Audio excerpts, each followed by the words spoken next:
One of the defining moments for Hitchcock, supposedly, was when he was 5 years old and his father wanted to teach him a lesson, so he sent him with a note to the chief of police, who was a friend of his. And the note said to put him in jail for 5 minutes. So there was this 5-year-old child who was put in jail for 5 minutes. Well, 5 minutes can be an awfully long time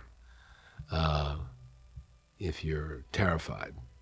And that fear of jail, or particularly police, haunted Hitchcock and haunts Hitchcock's films. And it's no place more evident than in The Wrong Man. The Wrong Man, like I confess, is one of Hitchcock's most serious films. It's based on a real event in which a Stork Club musician, in the movie played by Henry Fonda, is accused of an armed robbery he did not commit. He's accused of it because he happens to look like the real robber. There couldn't be a more appropriate Hitchcock title than The Wrong Man, since he often dealt with mistaken identity or transference of guilt. In this one, it's dealt with very seriously, however, and so seriously that Hitchcock doesn't even do his usual cameo appearance because he feels it would be distracting. And so instead, he begins the movie with a very dramatic shot of himself entering a soundstage and introducing the film. Hitchcock loved to investigate an ordinary guy getting trapped in situations beyond his doing, things that he didn't cause to have happen, but just happened to him. And I think it's a very effective movie. I love the movie. It's a great portrait of what New York City was like in 1956. You see so much of the city. You see the inside of the famous old Stork Club where this guy plays in the orchestra. And I think that by the middle 50s, we were seeing in this country more and more European films being imported. Everybody was getting excited about Rossellini and, all the European greats were becoming the new wave. It started in France and everything, and they were getting very turned on by all that. Plus, the Hollywood type of movies with pretty people and pretty clothes and a lot of makeup and everything like that were becoming passé. So I think Hitchcock was trying to reinvent himself and also get more of that European realism. And I think he was trying to be more adventurous. I think The Wrong Man is, in the whole Hitchcock canon, the most interestingly off his main line of, even though it's full of his basic themes, it's stylistically, such an interesting movie to me. And it's written by Maxwell Anderson, who was a very famous playwright. And a playwright who had at some point done rather realistic dramas, was involved a lot with the group theater in New York.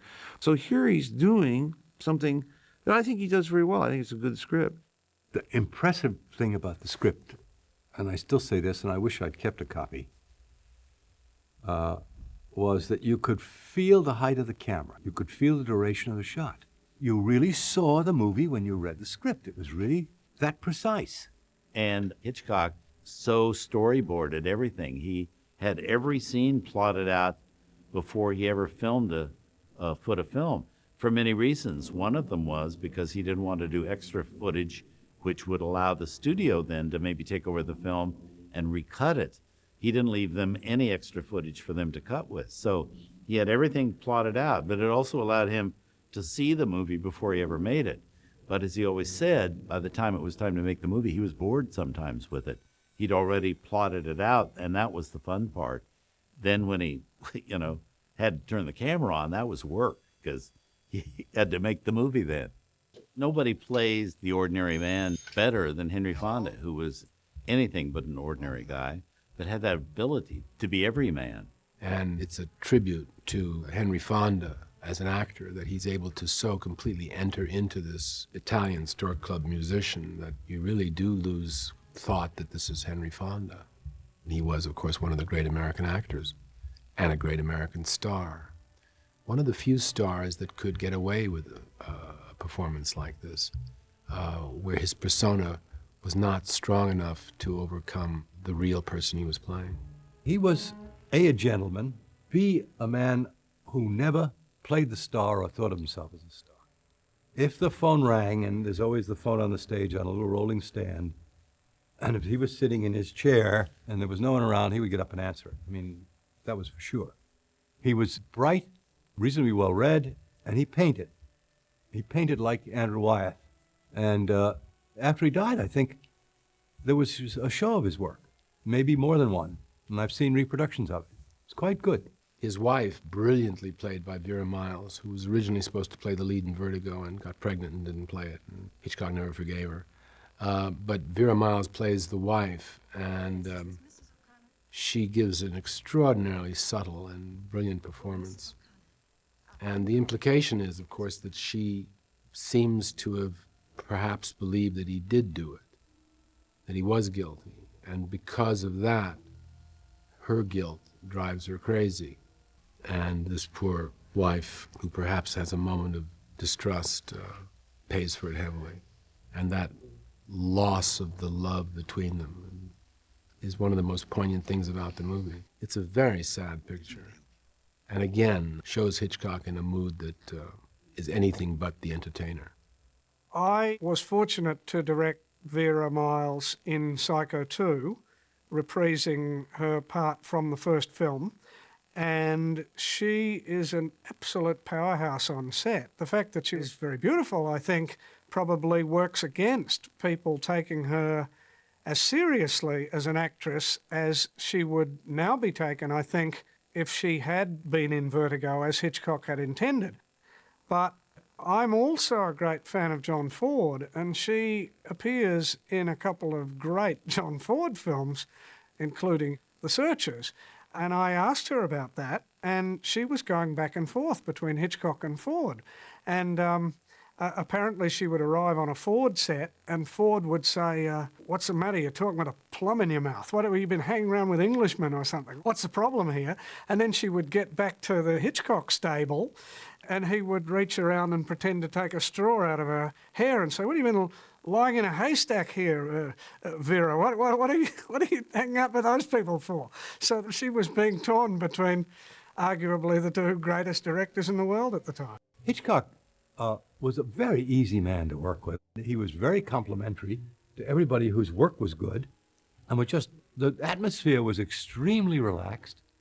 The only thing that would frustrate him was method actors who wanted motivation and things like that, and Hitchcock had absolutely no interest in that. I think the famous line is, the motivation is you're getting paid.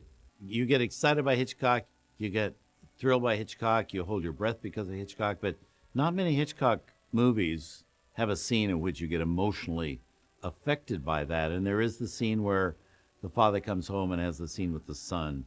But I think that is not only Hitchcock, but I really think that is Henry Fonda too. I think that very rarely did Hitchcock work with actors that had that emotional range of a Henry Fonda. And it would be interesting to know if that's what Hitchcock was going for, or if that just kind of happened because of the scene and the actor. It's a very, very touching movie. And I do think, though, that the one thing we should mention in this movie, because I had forgotten it until I saw it again, is the Catholicism. You know, the business with his rosary. And then the climax of the movie where, you know, he is in a hopeless condition. He is going to go to jail. We're pretty convinced of that. And he's staring at this religious picture, and he sort of dissolves through, and we see the real criminal on a street and heading toward the resolution where he is finally caught. And Hitchcock is loaded with Catholic symbolism. But this is the most overt Catholic symbiology that I've ever seen in a Hitchcock movie.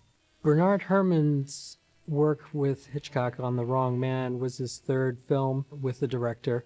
And Herrmann's music was probably successful primarily in Hitchcock's films because it was very spare, it was very restrained in its construction, and Herrmann's music on The Wrong Man is restrained, it is insistent, even irritating.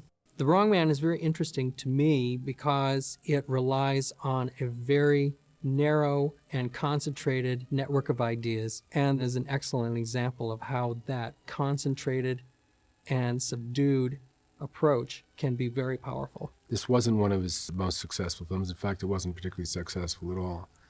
But it's very, very effectively done picture, kind of documentary almost. And Hitchcock used to say that he thought maybe he'd made a mistake by not making it more documentary and less Hitchcockian in the way he shot it. I don't agree.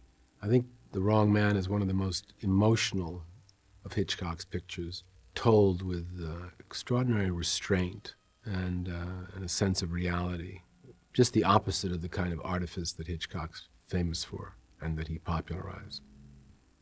And The Wrong Man is a perfect example of the kind of Hitchcock that you don't expect, which is what gives it part of its extraordinary impact as a film.